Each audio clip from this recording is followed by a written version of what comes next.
Dobar dan ljudi, ja sam Nemanja Anđelković, dolazim iz Novog Sada, imam 36 godina i želeo bih da se prijavim za Survivor da bi postao idol svom najstarijem sinu i njegovim drugarima iz škole.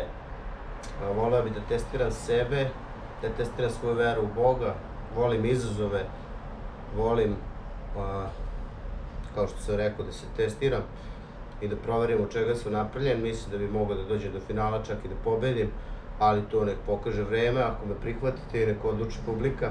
Da li sam dovoljno zanimljiv, u životu sam radio sve i svašta, završio sam za kuvara, radio u pekari, hamburgeri i pizzeriji, pomoći kuvar u restoranu, peračaša, šanker, konobar, snimao rap pesme, radio mečeve u ringu, u kavezu, radio kao obezbeđenje i u firmi na vratima dugi niz godina, vozim drona, snimam spotove, reklame, svadbe, videomontažer sam, mogu da budem šta god poželim, tako da sam poželao da se prijavim za Survivor i nadam se da ćete me prihvatiti i vidjeti.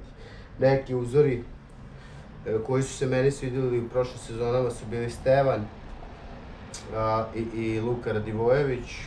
Oni su neki tip koji su prezentovali sebe na način koji bi ja volao da prezentujem sebe.